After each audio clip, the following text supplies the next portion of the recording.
So it's good to be able to join with you again today. Our series, Community Spread, is continuing. The premise for the series is we know we don't want the spread of COVID to continue, but we're talking about the things that we actually do want to spread. And so we've been talking to several people over these past few weeks. And so this week we're talking about spreading dedication. And the scripture that we're looking at is the story of a woman who wanted her daughter to be healed, and she was in the presence of Jesus.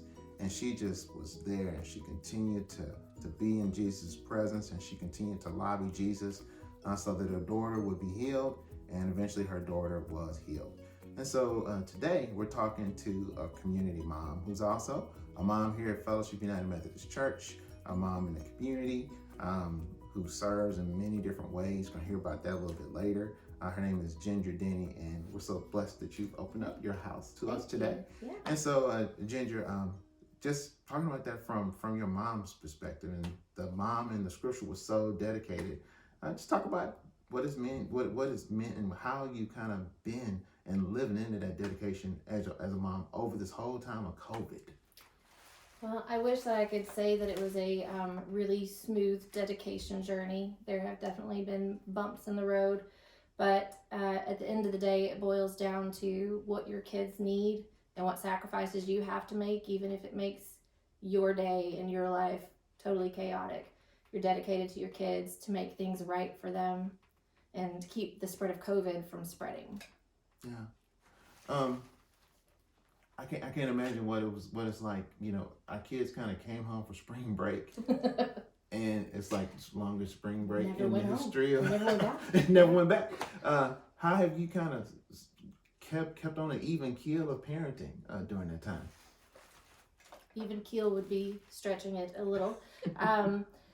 But we actually, in the beginning, really took advantage of the family time. Even though school was stressful, we set up a table actually right over there that we had puzzles on. We had a game room table in there where we had games set out. We walked. Anytime things were getting really stressful with the remote learning, or we were just really tired of each other, we would take it outside, bike ride, take a walk, say a little prayer, and lots of grace for each other. Yeah. Lots of grace. So the title of the sermon is Delivering for Our Sons and Our Daughters. And what was clear in that scripture was that this woman was advocating for her daughter. What has that been like for you, advocating for your son and your daughter? Has it been going back to school, or just in other ways that you've had to advocate for them over this time? It's been different, completely different for both. Both of my kids needed something totally different. My little girl needed to be at school. This was not working for her. She loves me, I love her. This was not working. She needed to be in school with her teachers and her friends.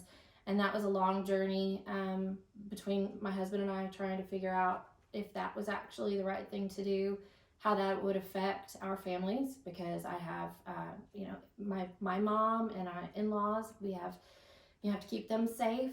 And then for my son, who's immune compromised, it was advocating for him to have to stay at home and helping counsel him along the way while he's getting to watch all his friends go back. And he's here, and just helping him kind of overcome all the stress. He already is a teenager, and so then adding to that, just really being here for him. Staying here, that's why you guys came to me. Yeah. Because this is my job, this is where I stay all day, so I can be here for him. Yeah.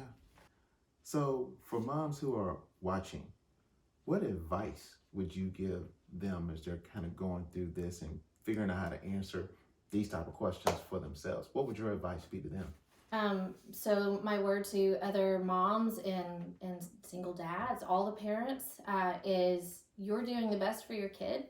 Sometimes that can look different for each household. In my case, there's two different situations. And nothing that you're doing, none of the decisions you're making are wrong. You have your kid's best interest at heart, and everybody's home picture and what they need in life is different than everybody else's. So it's just important to know that you're doing your best, you're trying your hardest, and give yourself some grace in the process. Yeah. So it's evident that you're dedicated to your own kids, but we at Fellowship know that you're dedicated to the kids in the community because you lead our Snack Sacks ministry. Can you say a little bit about that? It's really exciting what happened at the beginning of COVID. Yeah. That we get together, we pack snacks for kids that are in need, that might need a little extra food over the weekend. Right before COVID hit, I had just sent all of our great volunteer shoppers out, and they came and stocked the closet, and we were ready to roll for the rest of the year, except COVID hit. And so we had all these snacks in the closet and contacted the district and the schools. And actually, with your help and Seth's help, your son, and myself, we loaded up that van and we drove all of that food out to the district, and we were able to feed thousands of kids through that program. It's just recently picked back up. I'm delivering snack sacks again. I'm the only one packing at the moment because of COVID, but it's going to be a great year, a great program, and I'm really blessed to be a part of it. Thanks, Ginger. We appreciate you taking the time to be with us today. So again, as we've been trying to do throughout the series, we're talking about not seeing the spread of COVID in our community, but seeing the spread of love and courage, and today, dedication. So many things that we want to see actually spread in the community. So hopefully you'll spread some of these things this week, and we look forward to seeing you next week as our series continues. So have a great day and take care. Bye.